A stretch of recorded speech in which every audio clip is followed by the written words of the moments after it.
Voilà, bonsoir et bienvenue à toutes et à tous, hein, à vous qui êtes ici sur place ou à vous qui nous rejoignez par le biais de Zoom.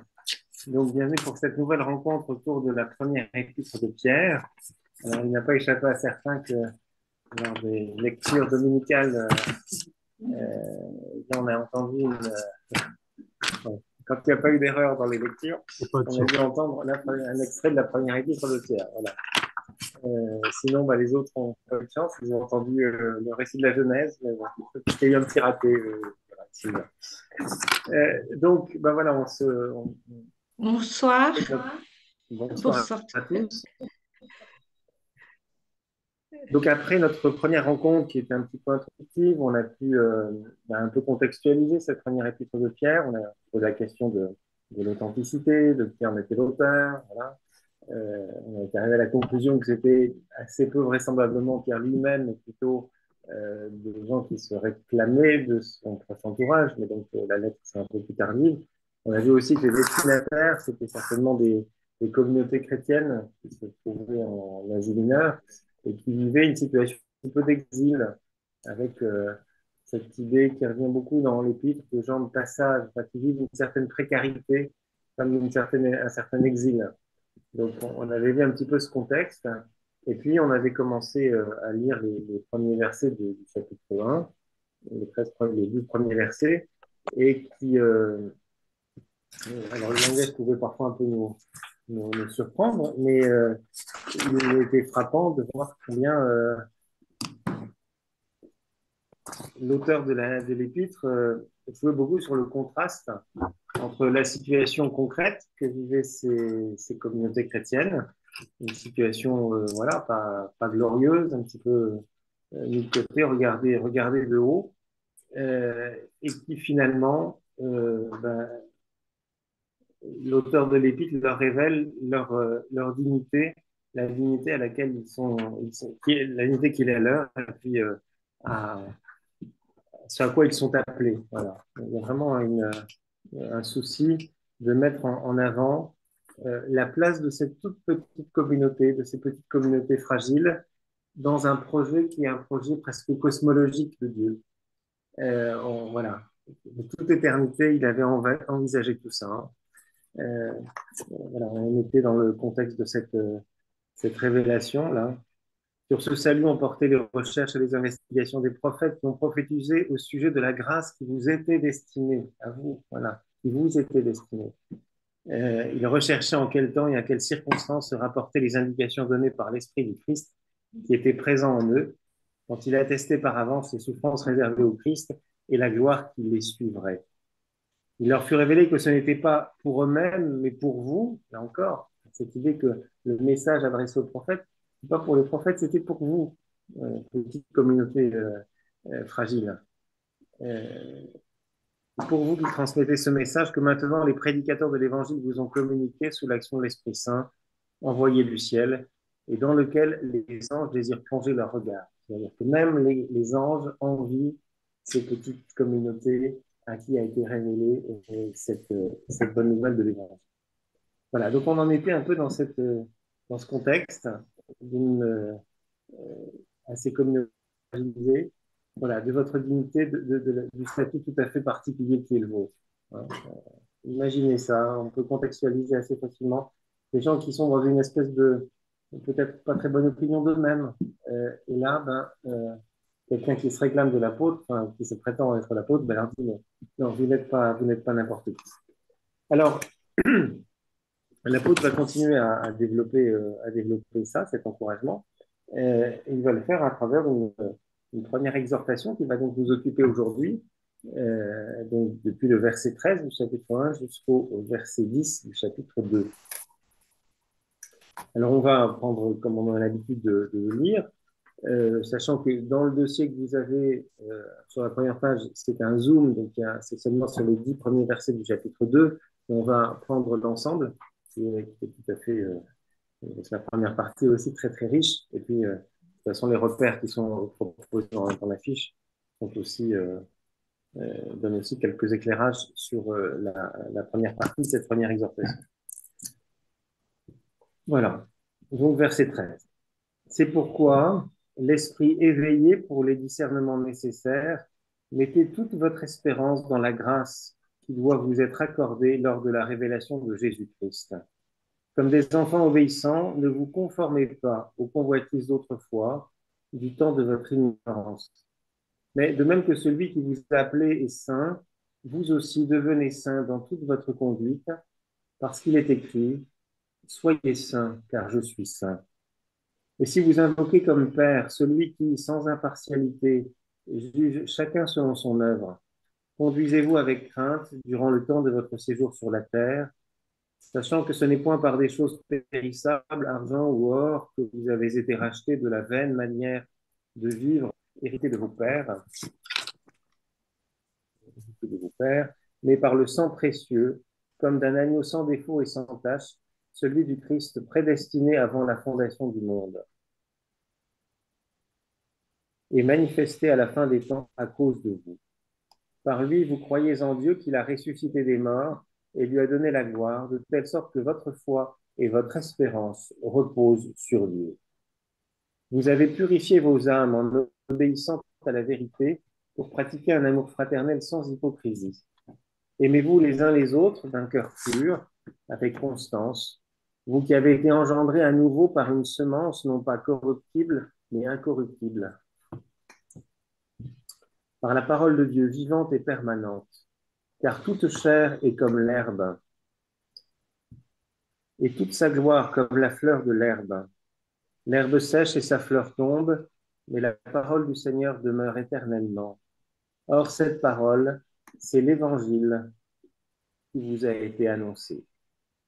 Rejetez donc toute méchanceté et toute ruse, toute forme d'hypocrisie, d'envie et de médisance. Comme des enfants nouveau-nés, désirez le lait pur de la parole, afin que par lui vous grandissiez pour le salut, si vous avez goûté que le Seigneur est bon. Approchez-vous de lui, pierre vivante, rejetée par les hommes, mais choisie et précieuse devant Dieu. Vous-même, comme des pierres vivantes, entrez dans la construction de la maison habitée par l'Esprit, pour constituer une sainte communauté sacerdotale, pour offrir des sacrifices spirituels agréables à Dieu par Jésus-Christ. Car on trouve dans l'Écriture, voici, je pose en Sion une pierre angulaire choisie et précieuse, et celui qui met en elle sa confiance ne sera pas confondu. À vous donc, les croyants, l'honneur.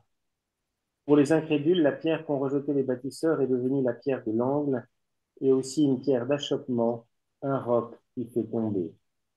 Ils s'y heurtent parce qu'ils refusent de croire à la parole et c'est à cela qu'ils étaient destinés. Mais vous, vous êtes la race élue, la communauté sacerdotale du roi, la nation sainte, le peuple que Dieu s'est acquis, pour que vous proclamiez les hauts faits de celui qui vous a appelé des ténèbres à sa merveilleuse lumière. Vous qui jadis n'étiez pas son peuple, mais qui maintenant êtes le peuple de Dieu. Vous qui n'aviez pas obtenu miséricorde, mais qui maintenant avez obtenu miséricorde. Voilà.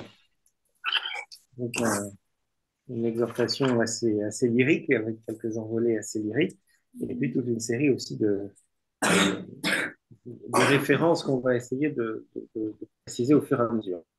Alors peut-être, on va commencer, alors vous pouvez prendre le temps d'abord de le relire, vous avez le texte, et puis il y a quelques petites questions qui peuvent vous aider. Quelle est la tonalité du texte? Relevons les mots ou les expressions qui nous troublent ou qui nous touchent. Pouvons-nous repérer des allusions à l'Ancien Testament? Que dit-on du Christ? À quoi sommes-nous invités? Alors peut-être, voilà, en tout cas, la tonalité et les mots, des expressions qui ou bien nous surprennent, nous paraissent bizarres, positivement ou négativement. Voilà. Je pars tout de suite, même immédiatement, c'est là qu'elle a de tout ce texte. Approcher, venir. Oui.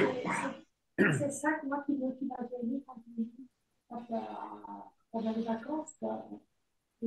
C'est très directif. C'est très directif, oui, des impératifs, oui. Donc, ça participe peut-être de la tonalité générale qui se veut justement une exhortation. C'est un encouragement. Voilà. Allez-y. On n'a pas vraiment l'habitude de dire des textes, soyez, faites ceci. Alors que là, c'est enfin. uhum. il ne laisse pas beaucoup de choix. Donc, alors, voilà, pour ceux qui n'entendent peut-être pas à distance, ça fait comprendre, voilà. C'est le côté très directif du texte. L'impératif, ou alors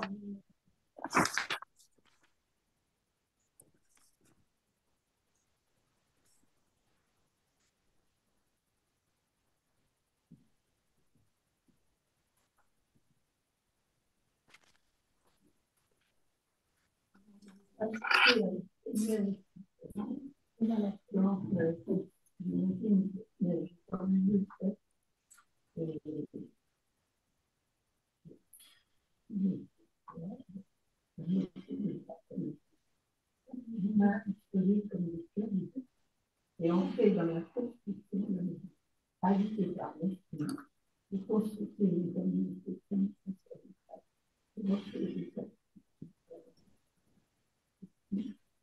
et les chefs vivants, c'est comme les gens qui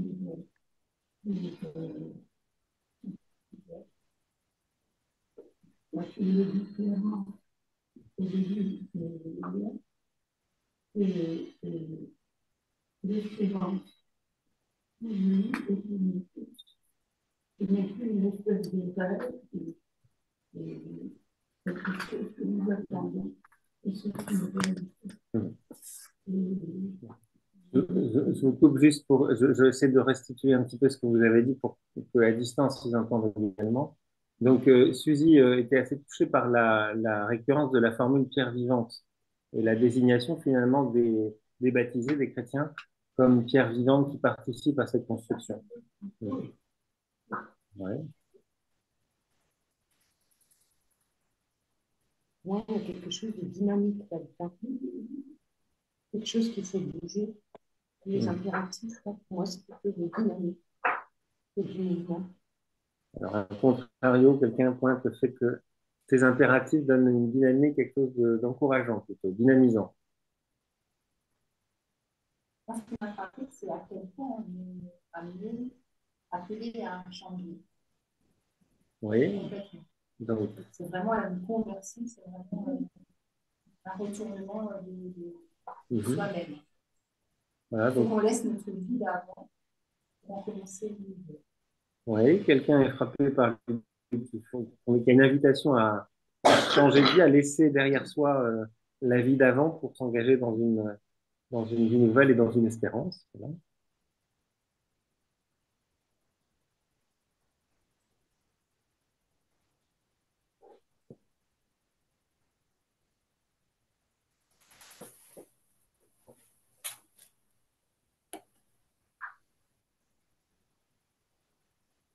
En fait, il s'agit de changement à faire, c'est devenir ce qu'on est, devenir ce qu'ils sont. Ils sont les pierres précieuses, ils sont une race élue, un sacerdoce royal. Ils sont déjà tout ça, mais il faut encore le devenir. Ils sont le sacerdoce royal, ils ont encore à le devenir, mais ils le sont, mais il y a une actualisation à laquelle ils sont invités voilà, en prendre conscience et en vivre. Comme c'est des nouvelles communautés, c'est un peu de l'amour. Vous êtes le peuple, vous êtes la race élue. Donc ils rejoignent pas seulement le peuple d'Israël, c'est eux qui font la continuité. Oui, ils apparaissent comme étant. Soit les derniers venus, oui, bien que les derniers venus, ils bénéficient de ce statut qui était réservé effectivement au peuple suisse. Hein. Voilà, quelque chose d'assez exorbitant maintenant, d'une certaine manière.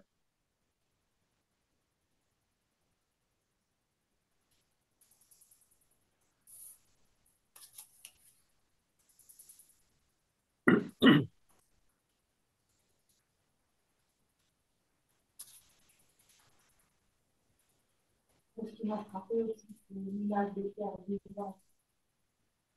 C'est une image que j'ai beaucoup entendue et qui parlait pas plus que ça.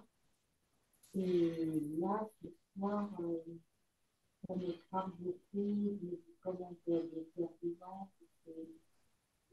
Effectivement, le fait qu'on fasse communauté, on n'est pas seul en fait, on n'est pas une petite perdue dans le seul. Voilà, c'est la communauté, la place de la communauté, qu'est-ce qui, quelle est notre mission, c'est un éclairage nouveau là. Mhm. Voilà. Quelqu'un d'autre qui insiste sur, là aussi sur la formule de pierre vivante, qui la touche et, et qui évoque un peu aussi la place de la communauté. On n'est pas pierre vivante tout seul, mais avec d'autres et adossé à une pierre angulaire.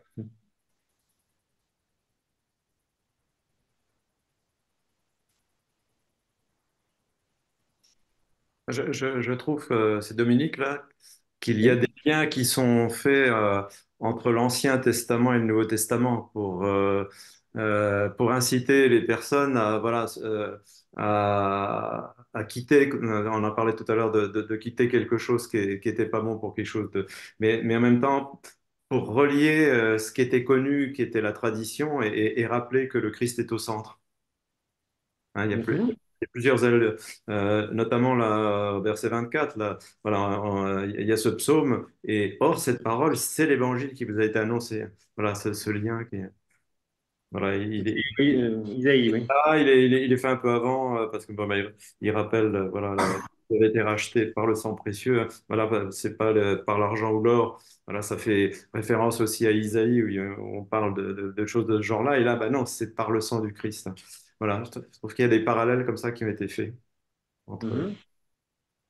Alors effectivement, on verra qu'il y a toute une série de références à des textes de l'Ancien Testament, euh, donc plutôt autour de la Pâque. Hein, il y a le sang de l'agneau, donc qui évidemment rappelle le sacrifice pascal, mais il y a d'autres éléments qui vont évoquer euh, l'Ancien Testament. Il y a beaucoup de références aussi prophétiques, que ce soit Isaïe, que ce soit Osée, d'un petit peu près.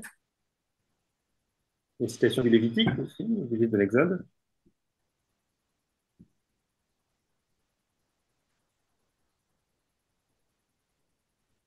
Alors, ce qui était intéressant aussi dans ce que pointait Dominique, c'est que dans ces évocations de l'Ancien Testament, le Christ va trouver sa place. C'est-à-dire que on voit une dimension, alors, on ne va pas dire substitution, parce que la théologie de la substitution a fait beaucoup de dégâts, comme chacun sait, mais il y a cette idée que voilà, le sang précieux comme d'un agneau sans défaut et sans tache, celui du Christ. Donc ça, voilà.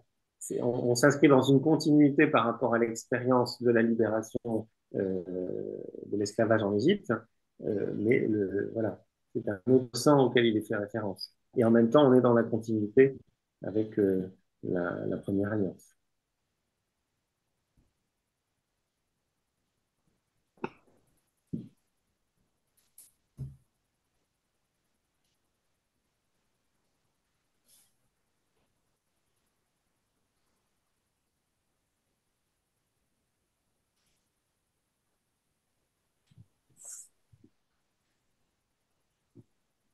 La première phrase,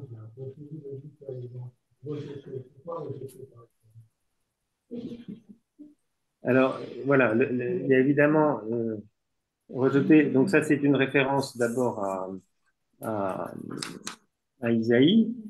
Isaïe va évoquer le fait que Dieu pose une pierre et que cette pierre va être rejetée par les bâtisseurs. Donc, c'est une parole prophétique et qui va être reprise, évidemment, par les chrétiens et par Jésus lui-même dans les évangiles. Mais après, il reste à savoir si c'est bien Jésus lui-même ou si c'est après sa mort et sa résurrection qu'on a écrit ça. Mais enfin, toujours est-il que cette parole d'Isaïe, on l'a appliquée à Jésus, puisqu'il a été rejeté. Il y a aussi voilà, toute la thématique du serviteur souffrant aussi qui est évidemment présente. Donc, le chapitre 2 là, va évoquer la pierre rejetée par les bâtisseurs. Euh, c'est euh, c'est évidemment cette référence à Isaïe, en fait, Isaïe.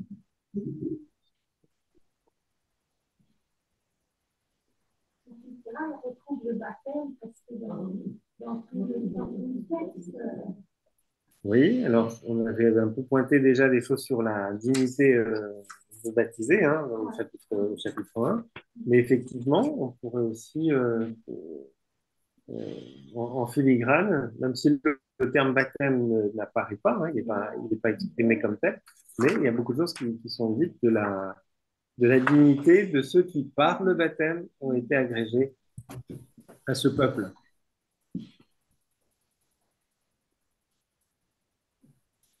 Et tout à l'heure, je vous lirai dans une actualisation comment ça a été, ce texte a été repris par le Concile Vatican II dans la Constitution de Lumen Gentium. Et voilà, c'est tout à fait dans cet esprit. La parole qui est au centre. Hein. Oui. La parole de Dieu. Comme des enfants nouveau-nés désirent une lecture de la parole, afin que par lui, ainsi pour le salut. Et la parole, partout, il y a la parole. Oui, la centralité de la parole. Donc, cette parole, c'est l'évangile qui vous a été annoncé. Cette parole, selon la citation d'Isaïe, cette parole du Seigneur demeure éternellement. Or, cette parole, c'est l'évangile qui vous a été annoncé. Rejetez toute méchanceté et, au contraire, désirez le lait pur de la parole, afin que par lui, vous grandissiez pour le salut. C'est pas simplement à la force du poignet. C'est pas faites ceci, faites cela. Mais c'est par la parole que vous allez grandir pour le salut.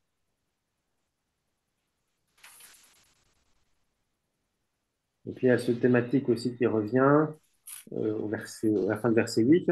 Il y a ceux qui refusent de croire à la parole. Et puis il y a la thématique de mettre sa confiance, alors c'est dans la citation, mettre sa confiance dans cette pierre angulaire. Ça renvoie toujours à cette parole. Il y a aussi un psaume, nous confions en lui, il sera grand contre nous, il ne sera pas tout. Dans le psaume, on dit ça aussi. Il dit qu'il met la confiance en Dieu, il ne sera pas. Ben, après, c'est possible que ce soit dans les cantiques parce que dans la psalmodie et dans le psautier, il y a aussi des cantiques de l'Ancien Testament ou du Nouveau Testament. Et il y en a quelques-uns d'Isaïe, donc c'est peut-être bien d'Isaïe, c'est peut-être bien celui-ci auquel vous faites référence. Moi, ce qui me frappe, c'est entre autres cette notion de peuple, de nouveau peuple. Euh, Vous n'étiez pas un peuple, mais maintenant vous êtes le peuple de Dieu. Et je pense qu'il y a des gens qui devaient avoir beaucoup de mal à entendre ça. Mhm. Ce sont les anciens du peuple d'Israël. Et par contre, les autres devaient vraiment découvrir quelque chose dont ils n'avaient même pas notion jusque-là. Mhm. Alors, je ne sais pas si vous n'en avez pas notion, parce que, souvenez-vous, géographiquement, on se trouve en Turquie, euh, dans des régions du nord de la Turquie, qui ont été, alors on a des échos par ailleurs, notamment l'Épître aux Galates, hein, c'est un peu la même région. Euh, Paul a eu beaucoup à batailler avec un certain nombre de prédicateurs qui étaient des judaïsants. Où on leur disait, mais si la pratique de la loi, c'est fondamental, et si vous ne faites pas circoncire, c'est la catastrophe, etc. Donc il y avait eu beaucoup à ferrailler avec eux. Donc il est à présumer que ces communautés du nord de la Turquie ont été quand même visitées par ces prédicateurs judaïsants. Donc même s'ils sont d'origine païenne, ils n'ont pas forcément toujours été insensibles enfin, en tout cas, ils ont entendu parler certainement du judaïsme, de la tradition juive, etc. C'est pas quelque chose qui leur est étranger, et ça leur est certainement pas étranger que Pierre dans l'Épître multiplie les références à l'Ancien Testament. S'il s'adressait à des gens qui n'ont aucune culture biblique, je dirais, pourquoi insister sur des références testamentaires qu'ils ne connaissent pas? Donc c'est quand même plus. Je pense qu'ils sont pas. ils sont pas insensibles. Enfin, ils ont une culture biblique, testamentaire, et peut-être justement, peut-être parce qu'ils auraient été sensibles à ce type d'argument, des prédicateurs judaïsants qui leur disent maintenant, ou des juifs qui côtoient, qui leur disent, mais vous n'êtes pas, vous êtes rien, hein, ce qui les renvoie aussi à leur situation un peu de précarité. Et bien justement, il leur dit exactement le contraire. Mais c'est peut-être aussi pour ça que le discours va porter. Oui, c'est ce que je pensais. Oui. D'autres, C'est un texte qui rassemble. c'est un texte qui rassemble. Qui rassemble les gens. On avait dit la dernière fois que ça peut être s'adresser à des gens du passage. Mhm. Là, c'est vraiment un texte qui est parfait. Voilà, vous lisez d'être dyslexique, vous faites partie d'un même ensemble. Mhm. Mhm. Vas-y. Oui, Oui. je voudrais revenir sur l'interprétation des deux derniers versets, ou du dernier, le 2:10. Oui. Il me semble que ce n'est peut-être pas juste de l'interpréter comme un élément d'une théologie de la substitution, mais je crois qu'il faut Non, se... non, non, non, non, non. J'ai pas dit, enfin, j'ai Non, pas dit non, non, ça. non, je sais bien que tu ne l'as pas dit. C'est une référence à Oser aussi, oui. C'est une référence des Voilà, testamentaires d'accord, à Oser, tout à d'accord. fait. Bon, Mais on très va, bien. on va, on va y venir. Euh, euh, mais en même temps, voilà, il y a ce passage de vous n'étiez pas, vous êtes. Mhm. Pas dans une logique de substitution, mais en tout cas d'un élargissement, assurément. Oui, Mais oui. il y a clairement une référence à Oser, je pense. On va y venir, mais je vous propose maintenant de faire une lecture progressive et puis de s'arrêter un peu au fur et à mesure, hein, aux différents éléments qui vont surgir, hein. Alors, ça commence par donc, le verset 13, par euh, une formule qui peut sembler un petit peu curieuse. C'est pourquoi l'esprit éveillé pour les discernements nécessaires, mettez toute votre espérance dans la grâce qui doit vous être accordée. Alors, l'esprit éveillé pour les discernements nécessaires. C'est donc, voilà, l'idée d'une attention, d'une vigilance, d'accord? Mais la traduction, enfin, littéralement, ça renvoie à autre chose. Donc, en traduction littérale, ce serait plutôt l'idée les traductions perdent un peu l'image. L'idée, c'est de se ceindre les reins. Voilà. Donc, c'est un peu là aussi cette image-là, à un moment pour quand il parle du combat spirituel, il s'agit de se ceindre les reins. Mais se ceindre les reins pour voilà, pour des lecteurs de la Bible, ça fait évidemment penser aussi à la sortie d'Égypte.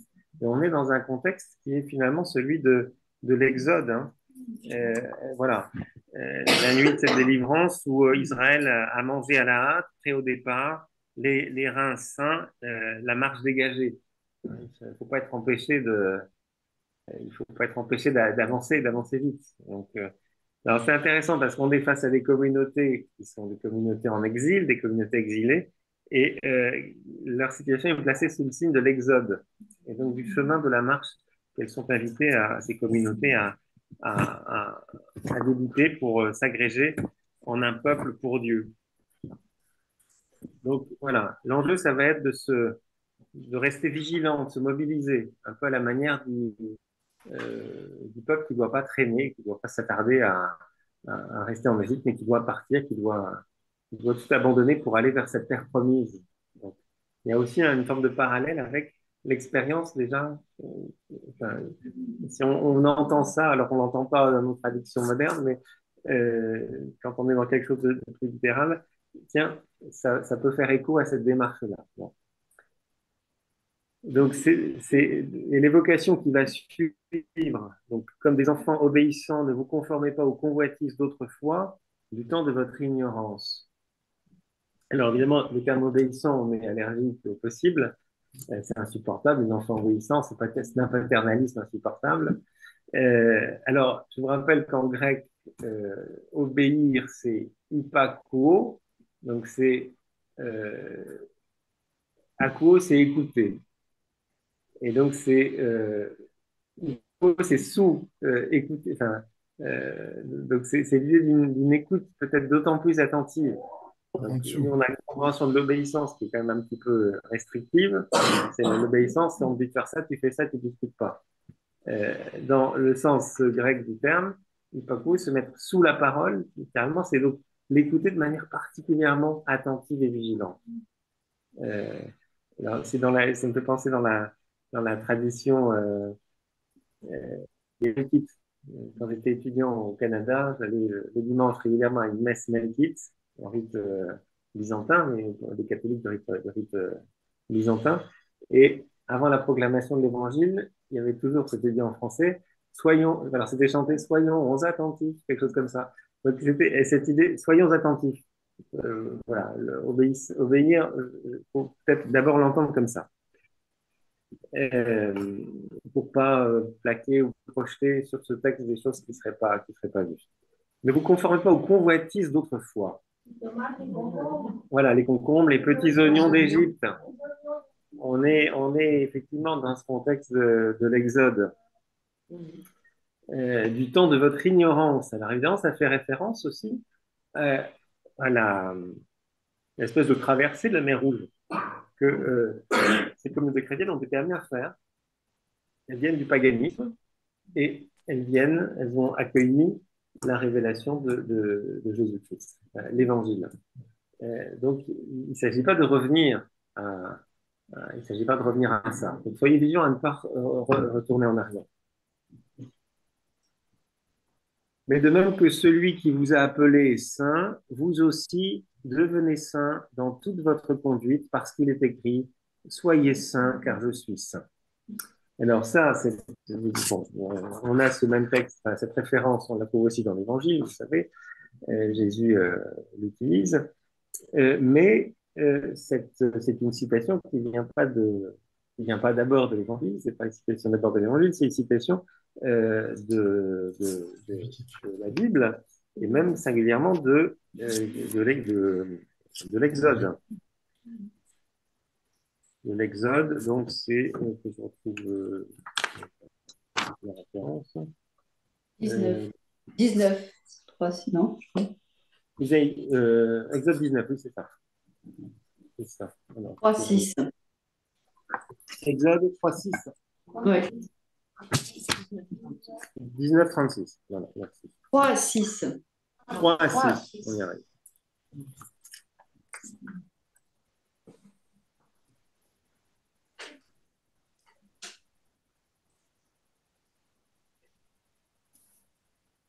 Voilà, donc ça fait partie des chapitres qui vont. Oui, non, pardon.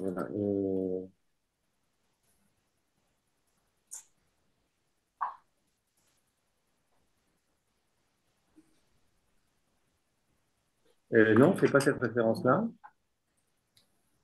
C'est pas Lévitique Non, 19? c'est en Lévitique. Non, Il y a les deux. Ouais. 17, Lévitique. Lévitique 17 et Exode 19, les deux. Voilà, c'est ça. Les lois de sainteté, dans le cadre des lois de sainteté, au chapitre 19, effectivement, soyez saints car je suis saint. Voilà. Alors c'est intéressant parce que voilà. Donc c'est cette citation-là, donc une référence vraiment à l'alliance. Soyez saints. Donc le Seigneur adressa la parole à Moïse, parle à toute la communauté des fils d'Israël. Tu leur diras, soyez saints car je suis saint, moi le Seigneur votre Dieu. Chacun de vous doit craindre. Alors c'est intéressant parce que tout ce qui va suivre, là, soyez saints car votre Père est saint, car votre Dieu est saint. Et puis tout ce qui va suivre, ça renvoie beaucoup à des choses qui tournent autour du rapport à l'autre. Alors ça va être le respect du père et de sa mère, de la mère, ne pas se tourner vers les faux dieux. Il y a quelque chose sur la manière dont il s'agit de faire le sacrifice, d'accord? Et puis quand vous moissonnerez, tu ne moissonneras pas ton champ jusqu'au bord, tu ne ramasseras pas la glanure de ta moisson, tu ne grappilleras pas non plus ta vigne. Voilà. Tu les abandonneras aux pauvres et à l'émigré. Il y a beaucoup de choses qui vont tourner autour de la relation à l'autre et finalement quelque chose qui a à voir avec l'amour fraternel, une attention fraternelle. N'exploite pas ton prochain, ne commettez pas d'injustice, n'aie aucune pensée de haine contre ton frère. Voilà. Ça commence d'abord toute une série de règles de sainteté dans le Lévitique là, qui tournent autour de la relation avec le prochain. Alors c'est intéressant parce que ce qui va suivre ensuite, c'est justement une invitation. Là, on est dans une thématique qui va plutôt être autour de l'espérance, mais immédiatement après, ça va être la charité fraternelle et l'amour pour les frères. Donc, je pense que c'est pas tout à fait anodin dans la. Mais en tout cas, cette référence là aussi au Lévitique, elle nous situe à nouveau dans la prolongation de cet exode. Donc, c'est ce petit reste, on pourrait dire, on pourrait reprendre cette terminologie qu'on trouve chez les prophètes pour désigner la racine qui reste, le petit non pas, voilà, ils sont fragiles, mais de là, il y a quelque chose qui va pouvoir jaillir. Et donc, cette affirmation qui est quand même euh, assez forte, quoi. Hein. Euh, Je pensais aussi à créer à l'image de Dieu. oui, alors, c'est là qu'il faut, voilà, il faut bien entendre aussi soyez saint car je suis saint, non pas au sens d'une injonction morale, soyez saint, comme voilà, la force du poignet, là encore, comme une injonction extérieure. Une Mais promesse, oui, une promesse plutôt. Vous serez oui, saint. quelque chose qui est plus de l'ordre d'une promesse, effectivement. Euh, vous serez saint. Voilà. Et puis aussi quelque chose d'une participation, c'est-à-dire que la source, c'est pas nous qui, à force du poignet, allons devenir saints, mais c'est de la sainteté de Dieu euh, que nous allons rayonner d'une certaine manière. Elle va infuser en nous. C'est cette sainteté qui va infuser en nous. Donc notre travail ne consiste pas à gagner comment dire, des, on appelait ça dans les écoles, vous aviez les bons points, voilà, voilà. C'est pas de cet ordre-là, c'est d'être transparent à cette sainteté de Dieu. Et ça consonne avec avec ce qu'on évoquait tout à l'heure en évoquant le lait qui viendra plus tard. Désirez le lait pur de la parole afin que par lui vous grandissiez pour le salut. C'est pas par vous-même ou par vos efforts que vous allez y arriver, mais c'est en désirant le lait pur de la parole, par lui, vous grandirez pour le salut. Donc là aussi, on est effectivement dans la thématique plus de la promesse. Et qu'est-ce que ces gens-là avaient sous la main, sous les yeux, comme texte, pour justement avoir cette parole dans la Turquie à la semaine? Ben, alors des communautés juives, il y en avait, dans des synagogues, il y en avait, donc c'est des choses qui sont connues. Après, donc il y a eu cette annonce, ce prédicateur, alors on n'a pas beaucoup d'éléments sur ces prédicateurs chrétiens qui sont passés, les fondateurs de communautés, à la manière de Paul dans l'Épître aux Galates notamment, mais donc on sait qu'il y a eu un certain passage, donc forcément, il n'y a pas c'est pas des choses qu'ils découvrent. Ils ont une culture biblique. Et la preuve qu'ils ont une culture biblique, c'est que Pierre, dans l'Épître, l'auteur de l'Épître de Pierre, n'a de cesse de faire des références à l'Exode. Sinon, ce serait complètement contre-productif d'essayer de s'adresser aux personnes en utilisant cette terminologie-là, parce qu'elle n'aura aucun sens. Pour eux, ça en a. Mais peut-être avec une forme de complexe d'infériorité. Parce que eux, comme ces Galates stupides, comme disait Paul, ben ils aimeraient bien avoir voilà, le même orgueil d'être, voilà, c'est-à-dire nous on est la race élue, le peuple, voilà. Donc ils sont au courant, ils se rendent compte que ben, voilà, eux ils sont pas tout à fait comme les autres. Ben, je pense qu'il y a un peu ce côté-là, d'être un peu de seconde zone. Et le discours de chrétiens judaïsants doit être un peu ça. Bon, c'est bien pour vous, mais enfin, voilà. Et donc là, le discours va aller complètement à contre-courant et va les relégitimer d'une certaine manière, faire affirmer. Alors, évidemment, il y a de la même manière que le code, le Lévitique, donc il y avait les lois de sainteté, donc c'est-à-dire que le fait de s'engager avec le Seigneur, ça impose aussi un certain comportement. Et ce comportement, ben, il va se manifester aussi dans ce qui suit ce rappel de Lévitique 19.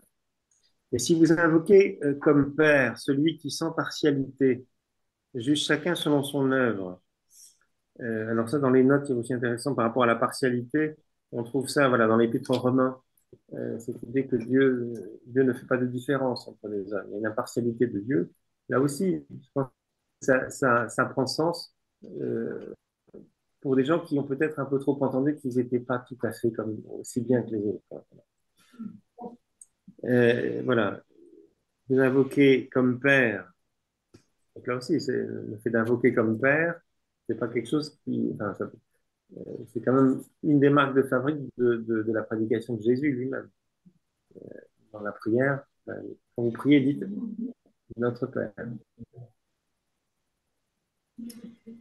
Euh, C'était soyez tout à l'heure, c'était soyez saints comme le Seigneur est saint. Où il y a parfois des formules un peu plutôt de ce type, on va parler du Seigneur, mais ça existe hein, chez les prophètes de parler de Dieu comme d'un père, mais c'est pas forcément dans les premiers livres de la Bible, dans le Pentateuque, c'est pas forcément la paternité de Dieu qui est mise d'abord en évidence. Nos amis d'amitié judéo-chrétienne pourront peut-être me corriger, mais c'est surtout, je pense que c'est davantage prophétique. C'est les prophètes qu'on commence à voir ça. Et donc, une désignation de Dieu comme Père qu'on invoque, il juge chacun selon son œuvre. Conduisez-vous avec crainte durant le temps de votre séjour sur la terre. Conduisez-vous avec crainte. Donc, c'est là aussi la même logique que le code de sainteté, les lois de sainteté qu'on trouvait dans Lévitique. Eh bien, vous aussi, comme le peuple élu, ben, vous êtes invités à entrer dans ces lois de sainteté et à vous conduire de manière sainte. Voilà. Il y a une exigence aussi pour vous. Euh, Sachant que ce n'est point par des choses périssables, argent ou or, que vous avez été rachetés de la vaine manière de vivre héritée de vos pères. Donc, toujours cette idée d'abandonner ce qui a pu précéder. Hein, on avait les convoitises d'autrefois, là on a euh, la vaine manière de vivre héritée de vos pères. Donc, il s'agit d'abandonner. Vous n'avez pas été rachetés par des choses périssables, mais par le sang précieux, comme d'un agneau sans défaut et sans tache, celui du Christ.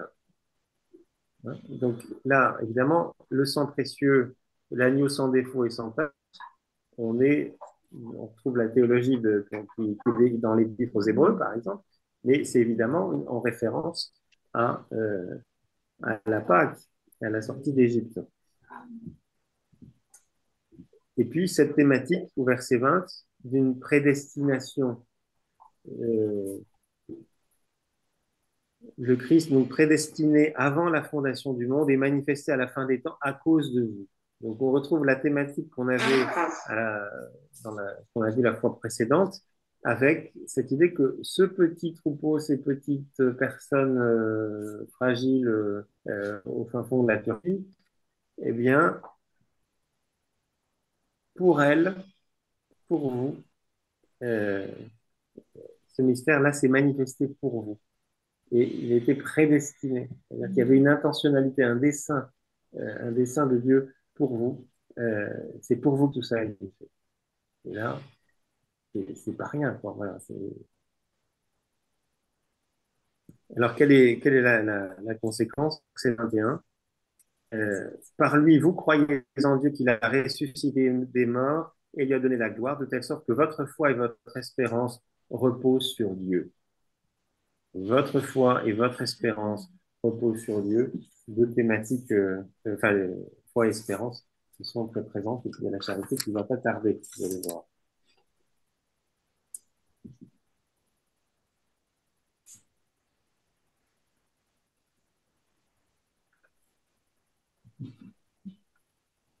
Alors, le fait d'avoir cru, donc ça c'est le verset 21, par le Christ, vous croyez en Dieu qu'il a ressuscité des morts, de sorte que votre foi, votre espérance repose sur Dieu.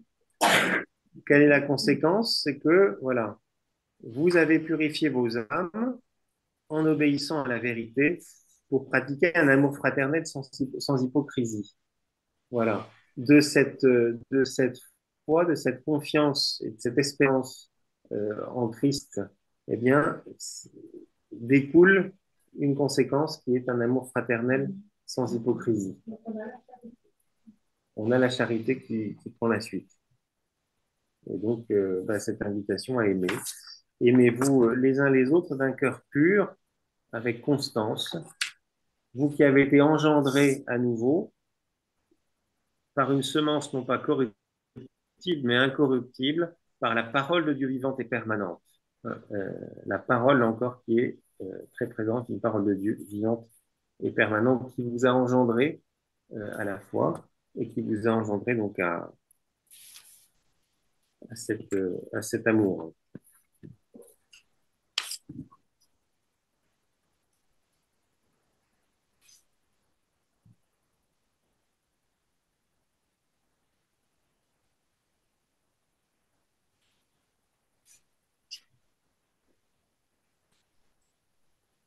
Donc vous avez cette citation d'Isaïe au verset 24, car toute chair est comme l'herbe et toute sa gloire comme la fleur de l'herbe.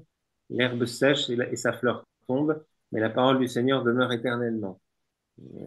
Au passage, si certains connaissent le Requiem allemand de Brahms, ben c'est un des textes du Requiem allemand de Brahms.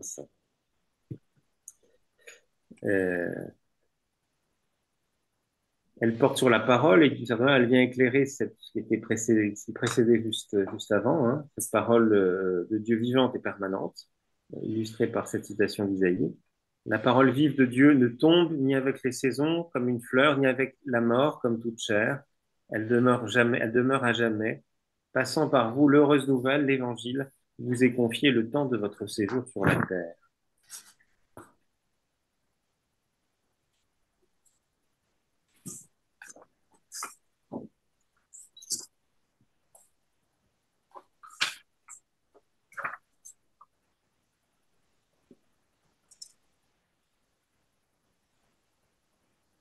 Alors, on peut peut-être prendre le temps de lire quelques encadrés pour un peu, récapituler un peu les choses par rapport à des. Voilà.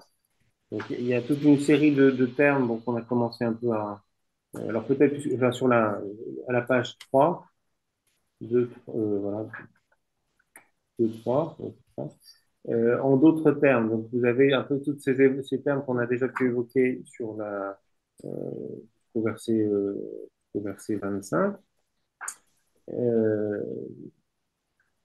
Qu'on peut reprendre maintenant. Hein. Donc, les convoitises d'autrefois, qu'on avait vu au verset 14, ben oui, plutôt une référence à l'Exode, et au regret des nourritures d'Égypte, aux petits oignons euh, d'Égypte, c'était tellement bien. Sainteté. C'était presque mortel, on ne pouvait pas sacrifier du tout sans mourir. On faisait tellement ça et on a fait les contrastes avec l'humain est assez marquant. Alors, c'est peut-être, après, il y a aussi le côté sainteté sacrée. Et dans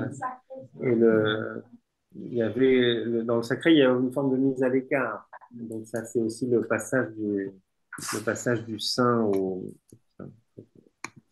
le passage du sacré au saint. Donc, c'est aussi, effectivement, alors, ça ne veut pas dire qu'il n'y a plus de distinction. Ça ne signifie pas que, il s'agit enfin, il ne s'agit pas de s'adresser à Dieu comme on parle à son pote, quoi. Hein. Mais Dieu aussi, ça, par oui. donc ça fait ça, c'est des notions qu'on n'a plus tellement aujourd'hui dans l'Ancien Testament. Oui. Alors, je pense qu'elles ont aussi leur pertinence. Hein. En tout cas, il y a une relation autre. C'est pas le tout autre. Enfin, oui, c'est le tout autre, mais qui va se faire tout proche. Donc là, et c'est ce qu'on perçoit aussi dans ce premier épître de Pierre. Il y a une forme alors, entre guillemets, condescendance, mais pas au sens péjoratif du terme, de bonté d'un Dieu qui descend par grâce, qui fait participer des gens qui n'avaient peut-être pas vocation spontanément à y entrer, ben, ils entrent dans ce peuple de Dieu. La crainte de Dieu, donc là aussi, la crainte, c'est pas dans la compréhension qu'on en a aujourd'hui, hein.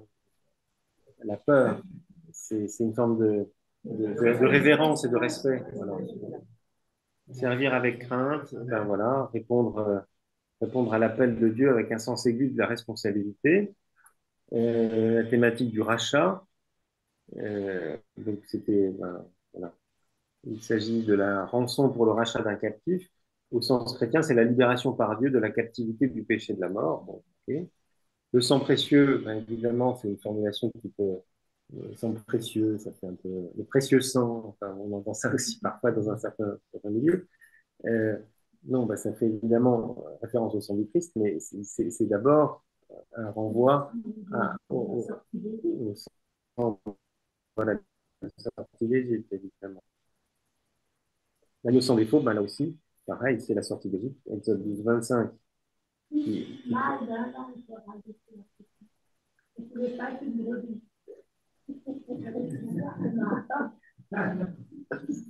prédestiné, cette thématique de la prédestination qu'on avait vu déjà apparaître au tout début du chapitre 1, avec cette idée que voilà, d'un dessein voilà, que même les anges ignoraient et qui découvrent maintenant et qui, avec empressement, avec envie.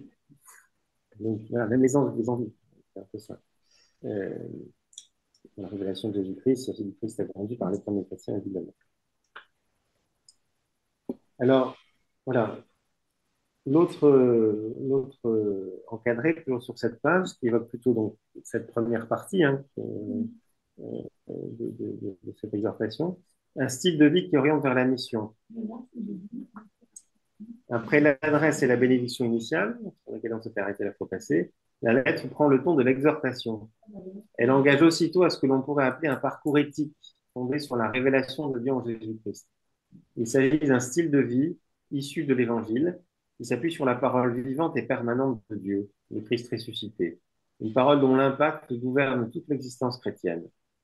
Ce style de vie doit permettre de prendre de la distance par rapport aux conduites païennes avant la conversion et de préparer à la mission. 4 verbes à l'impératif se dégagent du texte grec, dans lesquels on peut reconnaître les 3 démarches théologales de l'espérance, de la foi et de la charité. Mettez toute votre espérance dans la grâce. Devenez saints dans toute votre conduite. Conduisez-vous avec crainte. Aimez-vous les uns les autres. Voilà.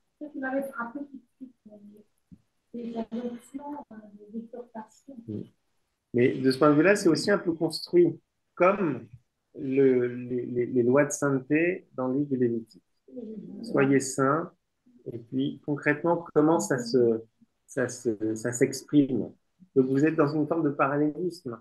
Comme si, ben, vous qui n'êtes pas juif, vous n'avez pas été circoncis, etc., ben, vous avez droit, enfin, entre guillemets, hein, vous avez droit aussi, vous, euh, à vos lois de sainteté. Vous êtes complètement agrégé à ça. On est dans une sorte de parallélisme des formes, c'est intéressant. Avec évidemment des nuances, puisqu'on est là dans. Évidemment, il y a cette thématique de la foi. Enfin, mettez toute votre espérance dans la grâce. Devenez saints, conduisez-vous avec crainte. Il y a des dimensions, il y a une dimension éthique, évidemment. La dimension sacrificielle, elle n'apparaît pas, en tout cas pas ici encore. Elle interviendra plus tard, mais sous le mode du sacrifice spirituel.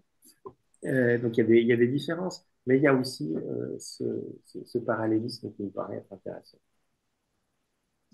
Et puis, le dernier petit encadré sur cette page 3, le début de cette lettre rappelle aux nouveaux chrétiens l'exode qu'ils ont vécu en acceptant de croire en Dieu qui a ressuscité le Christ, en accueillant la parole, l'évangile qui leur a été annoncé. Donc, l'exode que ces nouveaux chrétiens ont vécu, est-ce que ça supposait aussi pour eux que de devenir chrétiens, de s'arracher surtout quand on est dans un contexte de religion, un peu de religion civique, c'est-à-dire que être citoyen, c'est aussi être partager le Dieu de la cité, si vous voulez. Donc c'est pas, ça peut être aussi un peu, ça peut être compliqué, ça vous met en porte-à-faux par rapport à la cité.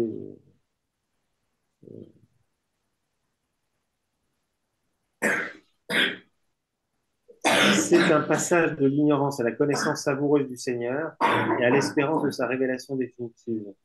En conséquence, ils doivent toujours quitter l'esclavage des convoitises de jadis pour devenir saints, comme celui qu'ils invoquent comme Père, tout spécialement en s'aimant comme des frères. La foi, l'espérance et la charité sont donc bien présentes. Voilà. Donc,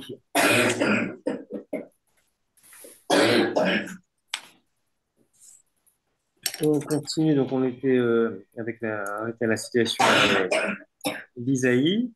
On est aussi toujours dans cette espèce d'injonction ou d'encouragement à mettre en œuvre, à respecter ces lois de sainteté d'une certaine manière. Euh, chapitre 2, verset 1. Rejetez donc toute méchanceté et toute ruse, toute forme d'hypocrisie, d'envie et de médisance.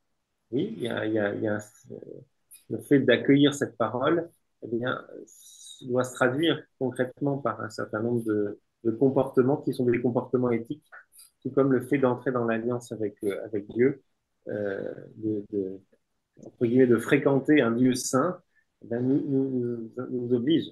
Donc là, on en a un petit peu l'illustration. Euh, donc, comme des enfants nouveau-nés, désirez le lait pur de la parole, afin que par lui, vous grandissiez pour le salut, si vous avez goûté que le Seigneur est bon. Donc, là aussi, c'est intéressant parce que le lait pur de la parole, parce que la thématique du lait, c'est quelque chose qu'on retrouve aussi sous la plume de quelqu'un d'autre, hein, sous la plume de Paul, mais pas du tout de la même manière, dans une thématique un petit peu différente, euh, puisque chez Paul, donc c'est dans l'épître, la première aux Corinthiens, quand Paul s'adresse à ses chers Corinthiens, un peu comme ses enfants, quoi, il va parler de. Il leur dit, ben voilà, je vous ai parlé à vous, je vous ai donné la nourriture qu'on donne, qu'une nourrice donne à un petit enfant. Hein. Corinthiens 3.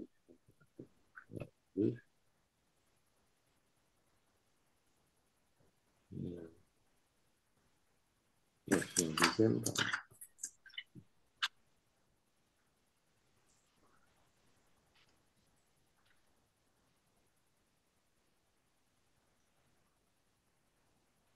Voilà.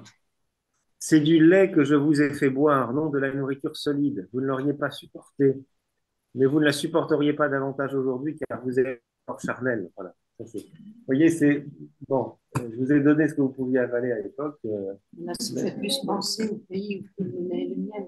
Oui, peut-être. Oui. Ça, C'est intéressant. Alors, donc, là, la thématique chez Pierre, ce serait effectivement plutôt quand on est dans la logique de l'Exode, bah, c'est évidemment peut-être une référence à ce pays où coule le lait et le miel. En effet. Donc, la parole voilà, comme ce lait bienfaisant, ce lait pur. Mais voilà. Ou en tout cas, Pierre n'a pas de scrupule à donner du lait. Et puis, il ne dit pas qu'il vaut mieux des nourritures que solides, etc. Donc, il a, enfin, voilà. En tout cas, il n'enguirlande pas ses destinataires comme pouvait le faire Paul.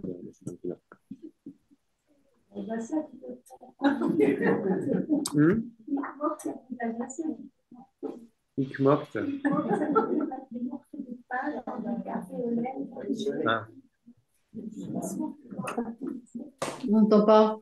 On n'a pas entendu.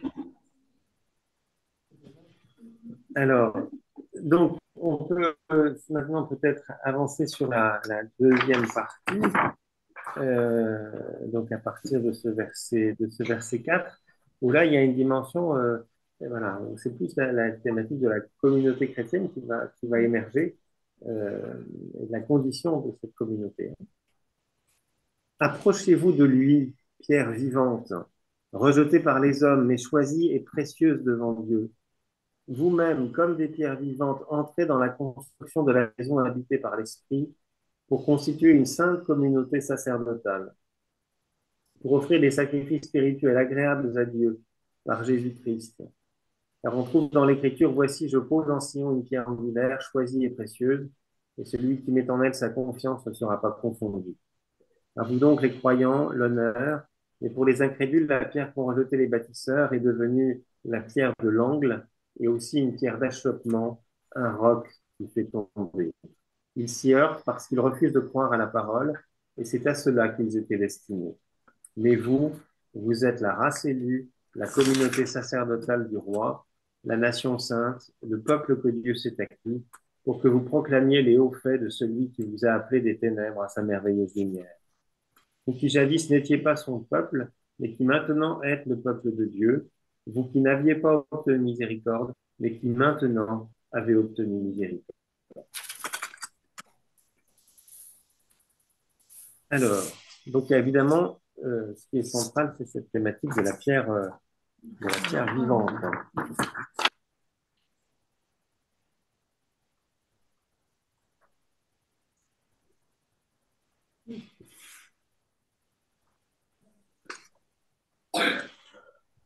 Et donc, des pierres, vous en avez évidemment, vous en avez deux qui sont mises en relation. C'est, enfin, deux. Il y a la pierre vivante, qui est le Christ, et puis il y a les pierres vivantes que sont les chrétiens, les membres de la communauté.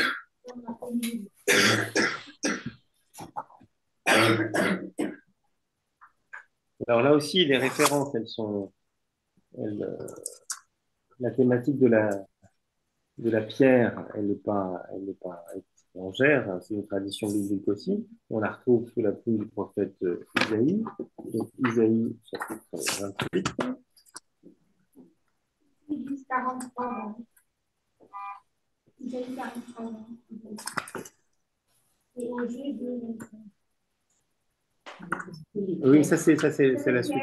Les pierres. Non, l'autre, c'est la pierre. Ah, la pierre. Voilà. Voilà. Isaïe 28. 28, 16. Voilà. Ainsi parle le Seigneur Dieu. Voici que je pose dans Sion une pierre à toute épreuve, une pierre angulaire, précieuse, établie pour servir de fondation.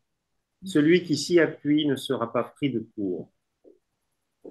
Donc, référence un petit peu mystérieuse. Certainement, cette pierre, elle est comprise, enfin, déjà dans la perspective d'Isaïe, comme une perspective messianique. C'est bien le Messie, enfin, c'est une interprétation, mais je pense qu'elle est assez fondée, de dire que voici que je pose en Sion une pierre à toute épreuve, une pierre angulaire précieuse établie pour servir de fondation. Ça peut être, en tout cas, ça a été repris clairement dans une lecture messianiste. Et donc, c'est évidemment, le monde chrétien va s'approprier cette relecture-là. Et donc, reconnaître dans cette pierre-là, eh bien, le Christ. Donc, c'est le fait de désigner le Christ du terme de pierre, ça renvoie évidemment à cette lecture messianiste d'Isaïe 28, 16. Ça peut être une église qui n'a pas une cérémonie spéciale à cause de la première semaine.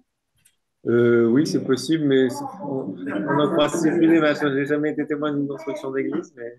Il a un rituel de la pose de la première semaine. Oui, c'est bien, oui, sûrement. Mais dans le rituel des bénédictions, il y a sûrement des choses, mais je n'ai jamais pratiqué. Ah ben, ça, sûrement, ça s'est fait.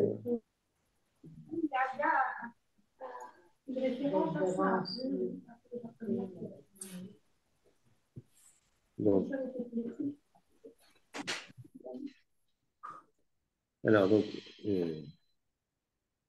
Alors évidemment, Pierre, donc c'est enfin, l'adjectif vivant, c'est pas quelque chose qu'on trouvait sous Isaïe. Il était question de pierre angulaire, précieuse, établie pour servir de fondation. Elle n'était pas dite vivante. Alors que ben là, évidemment, vivante, ça fait référence, ça fait référence au Christ et à sa résurrection. Euh, alors, mais là, pour l'instant, on parle de la pierre vivante. Donc là, c'est dans la désignation du Christ. Bah, le vivant, il fait sans doute référence à ça. Alors, je vais juste vérifier la en grec.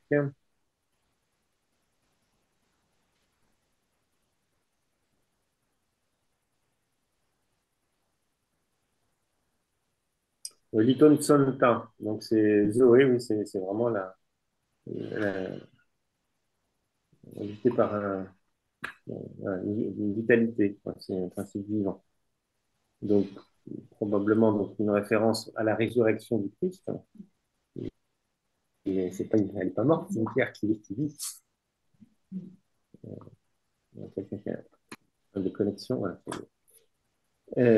Et vous-même, comme des pierres vivantes, entrez dans la construction de la maison habitée par l'Esprit, pour constituer une sainte communauté sacerdotale, pour offrir des sacrifices spirituels agréables à Dieu par Jésus-Christ.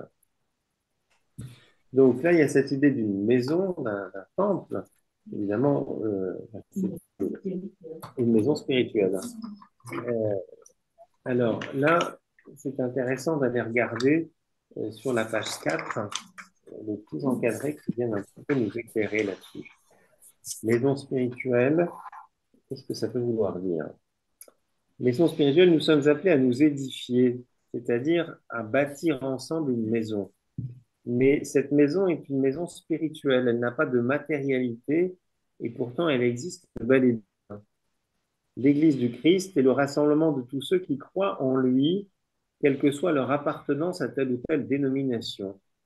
Pierre ne dit pas édifiez-vous pour bâtir une religion, mais il dit bâtissez une maison spirituelle.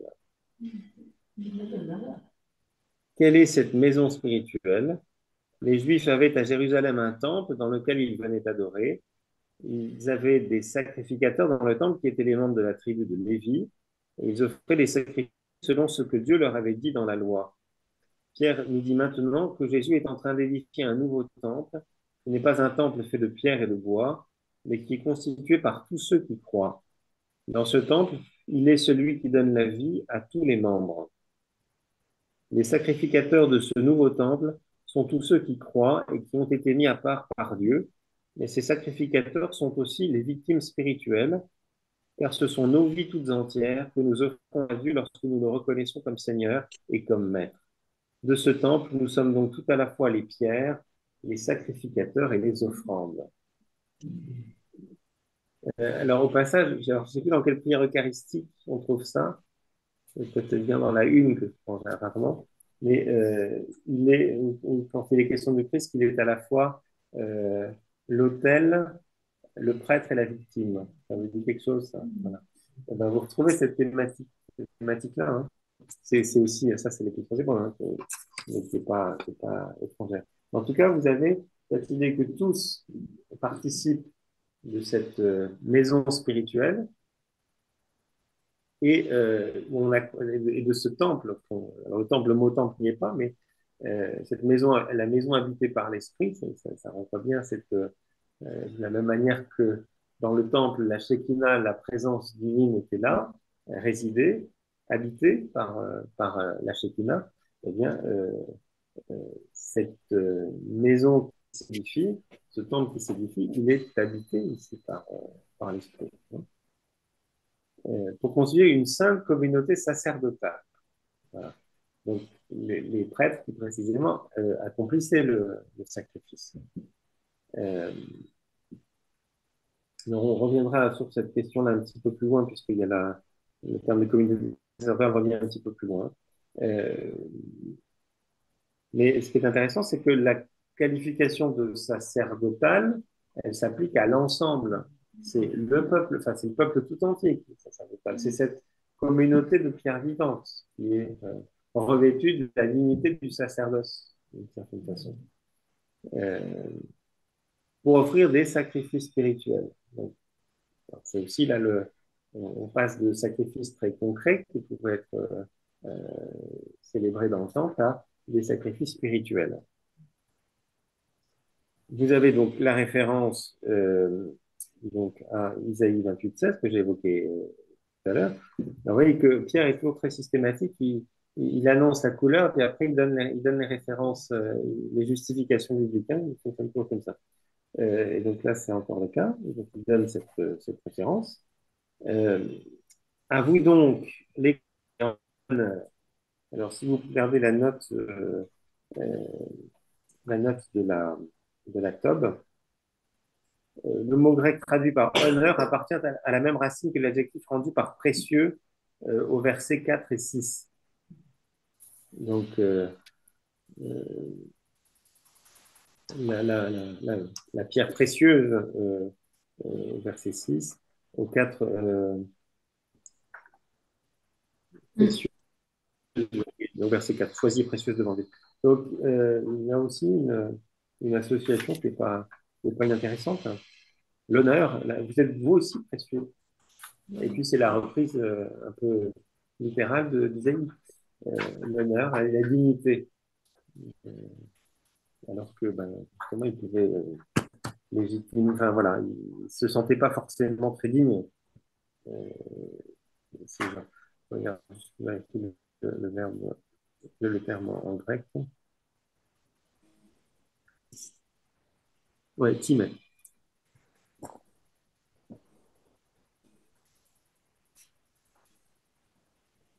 Voilà.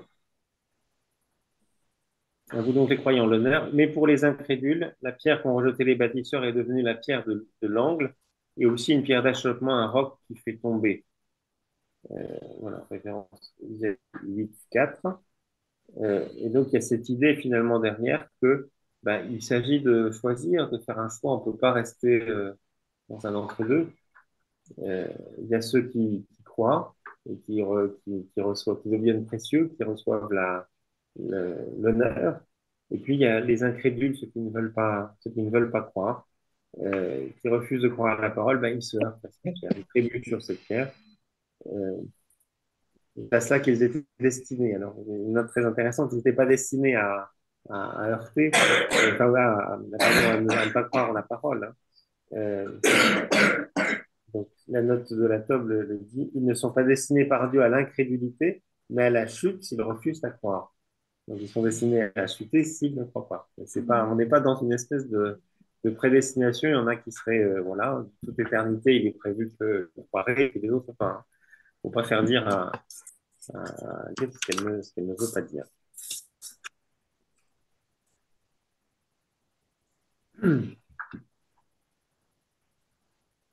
Alors, va suivre donc une espèce de conclusion alors d'un lyrisme assez extraordinaire, verset 9. Mais vous, vous êtes la race élue, la communauté sacerdotale du roi, la nation sainte, le peuple que Dieu s'est acquis, pour que vous proclamiez les hauts faits de celui qui vous a appelé des ténèbres à sa merveilleuse lumière. Vous qui jadis n'étiez pas son peuple, mais qui maintenant êtes le peuple de Dieu, vous qui n'aviez pas obtenu miséricorde, mais qui maintenant avez obtenu miséricorde. Alors, c'est sous la plume de Pierre, ou de l'auteur de l'Épître de Pierre, euh, en fait, une espèce de patchwork de références bibliques à l'Ancien Testament. Donc, c'est intéressant d'aller regarder d'un peu près à quel texte il fait référence. Il y a d'abord le livre de l'Exode. Euh, vous verrez qu'il y a un certain nombre vraiment de parallèles assez nets. Hein. Exode 19, versets 5 à 6. Et maintenant, si vous entendez ma voix et gardez mon alliance, vous serez ma part personnelle parmi tous les peuples, euh, puisque c'est à vous qu'appartient, j'arrive pas à me relire, sous le...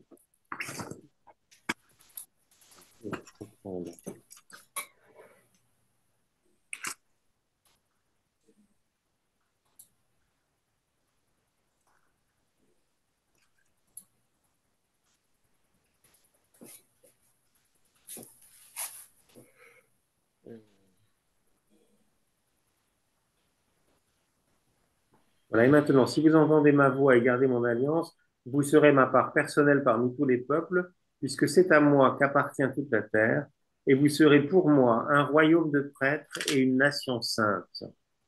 Voilà, vous serez pour moi un royaume de prêtres et une nation sainte. Ça, c'est ce que Dieu promettait comme alliance donc avec le peuple juif. Et donc, c'est repris tel quel pour s'adresser à ces petites communautés dans la dispersion. Vous, vous êtes la race élue, la communauté sacerdotale. Donc, une des sacerdotale du roi, donc, qui renvoie évidemment le roi, ça devient c'est un épithète pour désigner évidemment euh, Jésus lui-même. Hein. Ou alors au Dieu, parce que le terme de roi, c'est aussi, on voit ça avec Ézéchiel, hein, ça désigne, ça désigne Dieu. Vous serez pour moi un royaume de prêtres et une nation sainte. Donc là encore, on voit cette espèce de parallélisme. Et alors, encore une fois, hein, pas dans une logique de substitution, même si je pense que c'est un texte qui a été abondamment, enfin, sûrement beaucoup utilisé pour justifier une certaine logique de substitution. Je ne pense pas que ce soit du tout le propos de l'auteur. En tout cas, pour dire cette unité qui n'est pas moins grande que l'alliance initiale. Voilà. Vous n'êtes pas moins que d'autres, un royaume de prêtres et une nation sainte. C'est ce que Pierre dit à ses interlocuteurs. On ne se regarde plus de la même façon quand il a dit ça. Non, on se regarde, oui, on n'est pas n'importe qui quand même. C'est important de... voilà. Et donc, vous êtes précieux, vous avez de la valeur, votre honneur, l'honneur. Oui, c'est pas rien, quoi. Et la dignité de baptiser, faut pas marcher sur la dignité de baptiser. Alors, il y a une autre référence qu'on peut peut-être voir dans ce texte, donc c'est Isaïe 43.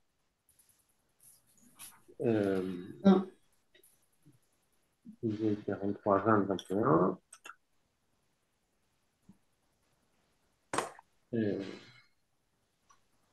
Oui, je vais mettre en plein désert un chemin dans la lande des sentiers. Les bêtes sauvages me rendront gloire, les chacals et les autruches, car je procure en plein désert de l'eau, des fleuves dans la lande, pour abreuver mon peuple, mon élu, peuple que j'ai formé pour moi et qui redira ma louange. Alors c'est intéressant parce que les bêtes sauvages, les chacals et les autruches, c'est des bêtes qui ne sont pas très cachères. Hein.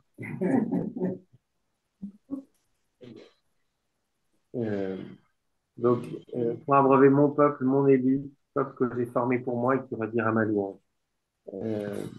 Voilà.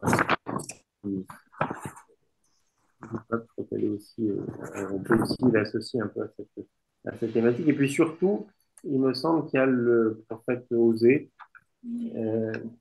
Alors là, c'est un peu curieux. Voilà. Alors ça joue sur les oppositions, hein, évidemment. Vous avez vous qui jadis n'étiez pas son peuple, mais qui maintenant êtes le peuple de Dieu, vous qui n'aviez pas obtenu miséricorde, mais qui maintenant avez obtenu miséricorde. Bon, c'est joli, ça fait des libéraires ces oppositions, d'accord, mais ça va plus loin. Donc, si vous allez au début du livre d'Osée, vous savez que Osée se voit contraint par Dieu d'épouser une prostituée qui s'appelle Gomère. Donc, il va un peu représenter d'une certaine manière toutes les infidélités du peuple vis-à-vis de Dieu. Donc, le prophète Osée va vivre dans sa chair la situation de Dieu qui est abandonné par un peuple infidèle qui va se jeter dans les bras d'autres divinités. Et donc, Gomère va engendrer des enfants. Elle conçut et enfanta une fille, et le Seigneur dit à Osée, donne-lui le nom de Lo-Ruama. Lo-Ruama, donc Lo, c'est une négation, et Ruama, c'est, vous connaissez peut-être Ramim, ça désigne les entrailles maternelles. C'est le terme qui dit la miséricorde. Et c'est des entrailles d'une mère qui se sert. Donc, c'est cet amour maternel, d'une certaine manière. Donc, le roi Ma, c'est celle qui n'est pas aimée, qui ne bénéficie pas de cette miséricorde. Hein. Et puis, il y a un deuxième enfant qui va naître et qui, lui, s'appelle euh, non-peuple, Lo-Ami. Lo-Ami, c'est celui qui n'est pas mon peuple. Alors, il y a ces deux naissances-là, donc non aimé, ou non miséricordier, si vous voulez, ça, c'est pour faire un généralisme. Et puis, non mon peuple, celui qui n'est pas mon peuple. Et puis, voilà, vous n'êtes pas mon peuple et moi, je n'existe pas pour vous. Le choix de ces prénoms qui vient dire ça. Et quelques versets plus loin, il y a l'annonce d'une ère de bonheur. Euh, Voilà.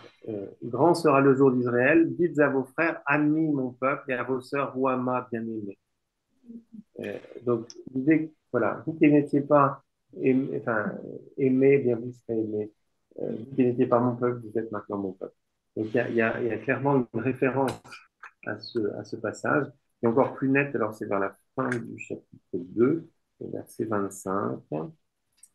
Et puis en plus, il y a cette thématique d'ensemencer qui était peut-être présente, enfin, qui était présente un peu plus haut, qui est de la semence, qu'on retrouve là aussi chez le prophète Osée.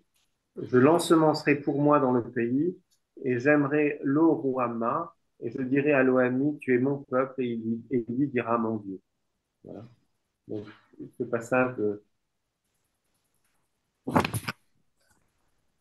vous qui jadis n'étiez pas son peuple, mais qui maintenant êtes le peuple de Dieu, vous qui n'aviez pas obtenu miséricorde, mais qui maintenant avez obtenu miséricorde. Donc finalement, tout se passe comme dans ce texte, comme si ces petites communautés, elles étaient assimilées à ce peuple juif qui a fait le chemin de l'Exode, qui a traversé tout le désert, qui a fait alliance. Voilà. D'une certaine manière, ils ont vécu la même chose. Alors, non, mais, voilà, autrement, mais ils l'ont vécu. Et ça, je crois que c'est quand même pas, c'est pas rien. Et bien, nous aussi, évidemment. Alors, on peut peut-être lire les deux encadrés, donc les deux encadrés qui sont encore à la page 4, qu'on n'a pas tout ce qui revient sur Pierre Vivante, le Christ, la communauté chrétienne, euh, parce que le terme va désigner les deux. Hein. Dans ce passage, les textes s'enchaînent les uns aux autres, comme autour du thème de la pierre. Voici d'abord la pierre vivante qui est le Christ, choisie, élue et précieuse devant Dieu. Les textes à ce propos vont s'entrecroiser, donc des références vétérotestamentaires. Le Christ Messie est venu, voilà, c'est Pierre. Et voici les pierres vivantes qui forment la communauté chrétienne, édifiée en maison spirituelle et présentant des offrandes spirituelles agréables à Dieu. À nouveau, plusieurs références se croisent. Exode, Isaïe, Osée. Les sacrifices désormais offerts sont des sacrifices spirituels, c'est-à-dire dans l'esprit, à savoir leur conduite dans la vie et leur comportement concret. Ce n'est pas des sacrifices sanglants, là on est dans des sacrifices spirituels, c'est-à-dire que cette participation à la loi de sainteté de Dieu, elle passe par une éthique et un agir, elle passe d'abord par une éthique. Voilà, confirmons ça. L'Église peuple de Dieu. La première lettre de Pierre exprime de façon nette que l'Église, mot jamais utilisé cependant, en effet, est le nouveau peuple de Dieu. Cette présentation des bases du christianisme est imprégnée de l'Ancien Testament, car on y a repris les motifs de l'Exode, l'errance à travers le désert et la terre promise, en imaginant les appliquer à nouveau à la conversion des païens au christianisme.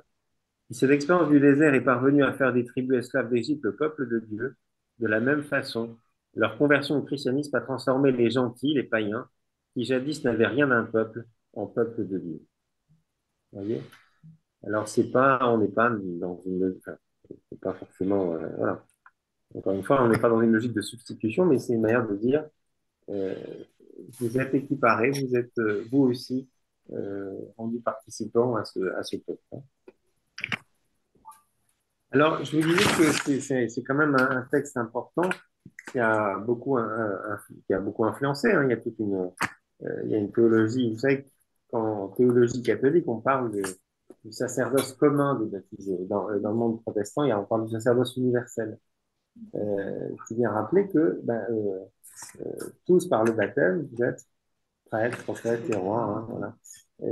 C'est un peuple tout entier sacerdotal. Il y a il y a les prêtres de l'ancien, enfin, prêtres de l'ancienne alliance, de la nouvelle alliance. La dimension sacerdotale, elle appartient au peuple tout entier. Alors, la théologie catholique va faire quelques distinctions. Elle va évoquer aussi un sacerdoce ministériel.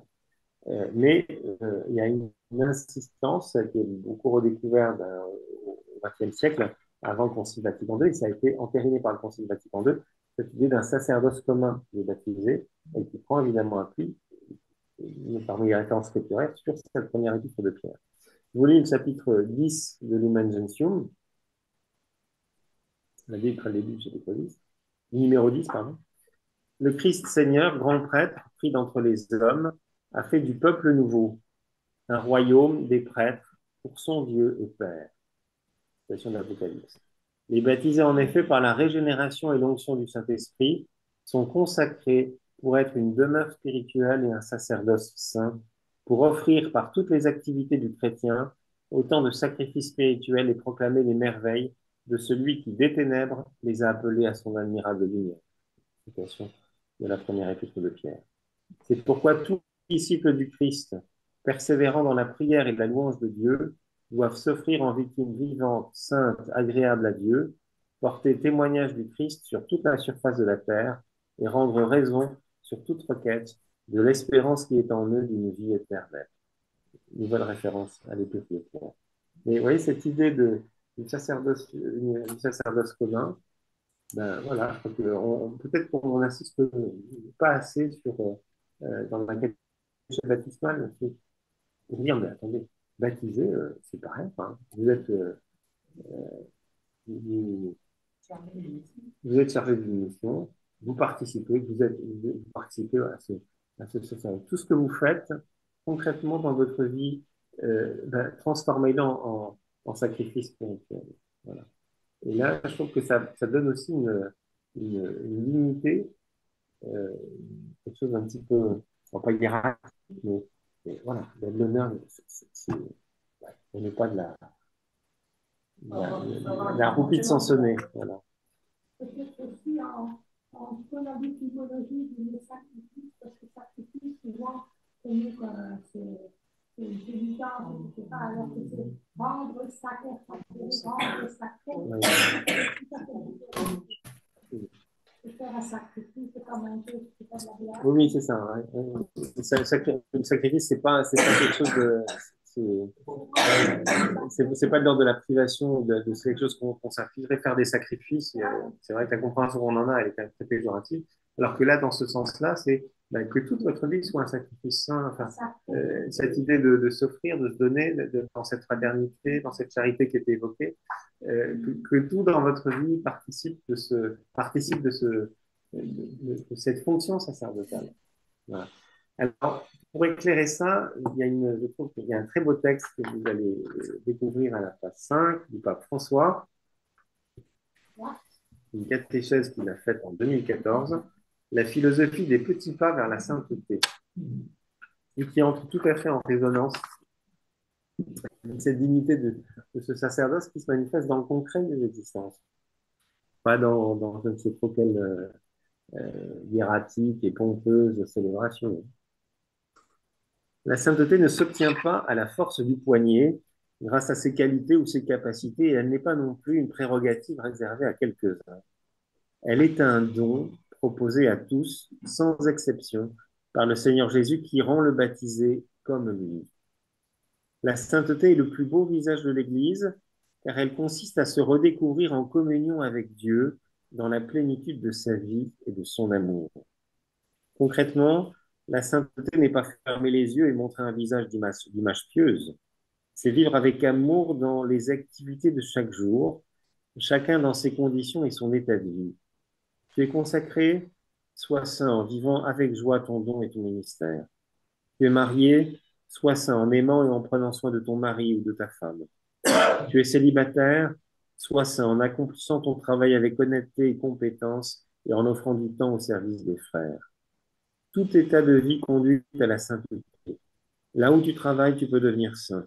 Dieu te donne la grâce de devenir saint. On peut devenir saint en tout lieu, car partout, chez soi, sur la route, au travail, en église, on peut s'ouvrir à cette grâce qui conduit à la sainteté. La sainteté n'est pas quelque chose de lourd, de triste, mais au contraire, c'est l'invitation à partager sa joie, à vivre et à offrir avec joie chaque moment de sa vie, en faisant un don d'amour pour les personnes alentour. Et chaque pas vers la sainteté rend celui qui les accomplit meilleur, libéré de l'égoïsme et de la fermeture sur soi, ouvert aux frères et à leurs besoins. Le chemin vers la sainteté ne se parcourt pas seul, mais ensemble, en Église. Voilà. Je trouve que c'est un très beau texte, alors qui peut vraiment être lu comme une actualisation de cette épître de Pierre, en tout cas de ce qu'on a pu travailler aujourd'hui. Euh, cette sainteté de Dieu qui finalement, voilà, on entre dans ces lois de sainteté, mais pas sous le mode d'obligation de choses à faire. C'est comme quelque chose qui infuse en nous et qui se manifeste dans toutes les dimensions de notre vie. Au sens où, voilà, on parlait tout à l'heure de la distinction entre le sacré et le saint. Le sacré, c'est ce qui est mis à part. Le sacré, c'est le dimanche matin entre 10h et 11h. Voilà. Là, vous êtes à la messe, là, c'est sacré. Là. Voilà, pas, je caricature. Hein, et puis le reste du temps, ben, on vit comme si Dieu n'existait pas. Donc, je caricature un peu. Mais, ben, le saint, c'est pas ça. Le saint, ça infuse partout. La sainteté, elle n'est pas cantonnée à un lieu donné. Elle est invitée à se répandre. Ouais, À une forme de dilatation.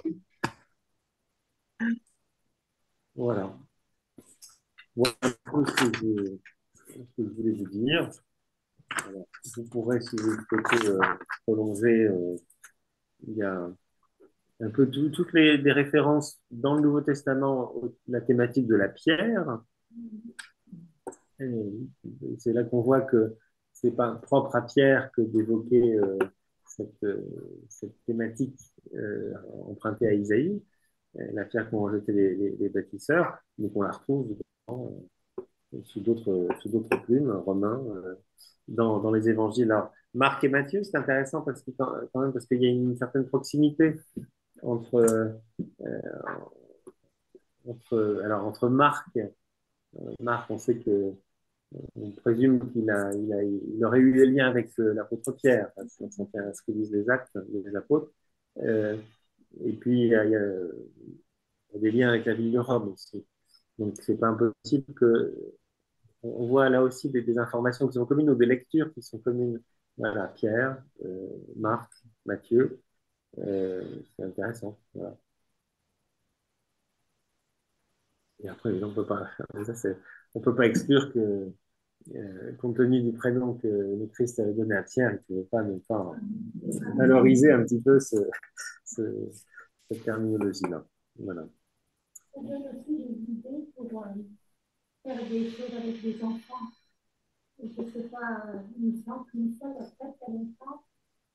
Chaque enfant fait une espèce de boîte, mais bon, ça va mettre un moment avec son nom dedans, et ces boîtes ensemble, on fait une église avec la fête. Ah oui, on avait un truc, on l'a démonté il n'y a pas longtemps, mais il y avait ici oui, il y avait des petites boîtes qui s'emboîtaient. Ouais. Ouais. Et on a utilisé ça dans une catéchèse familiale intergénérationnelle. Ouais. On l'a fait aussi à Lourdes, Oui, oui, en octobre dernier, on a fait une dizaine de petites stations, des morceaux de stations, on a un instrument. Et le thème de la retraite, c'était devenir, comment je peux devenir une pierre vivante de l'Église, dans l'Église. Ça peut donner beaucoup de textes et mis en pratique, quoi. Oui, alors Pierre Vivante, ça avait été aussi tout un parcours catéchétique que les évêques de France avaient mis en place dans les années 80, c'est dit, mais ça s'appelait Pierre Vivante. Et je pense que c'est pas inintéressant. Voilà. Et puis vous avez encore un autre petit texte que vous pourrez découvrir chez vous, lire chez vous, à la page 5. Ben, voilà, des témoignages. Alors, comment les uns et les autres entendaient qu'est-ce que ça veut dire être pierre vivante.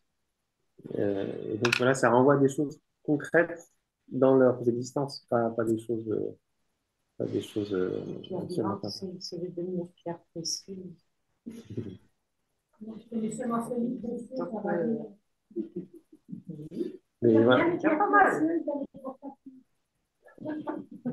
Mais c'est important d'avoir les deux. Je trouve que cette idée, voilà, honneur, précieux, c'est les mêmes racines. Hein. Ben voilà, dire, je pense que ça a du sens aussi. On est précieux pour Dieu, oui, mais ça a vraiment du. Je pense, voilà, dans je pense à des mouvements comme Caritas euh, où il lance un petit peu la enfin, caritative, mais pas au sens c'est pas on donne des choses, mais dans la relation avec les personnes, c'est aussi pouvoir s'enraciner là-dedans pour dire, mais vous êtes précieux, vous avez du prix aux yeux de Dieu, vous avez de la valeur. Oui, oui, il y a un hymne pour oui, il y a un hymne pour le baptême, qui compte beaucoup à mes yeux. Enfin, voilà, j'ai plus le titre du chant, mais effectivement, et je pense que c'est. C'était appelé par ton nom. Je t'ai appelé par ton nom, oui, c'est ça. Voilà. Oui,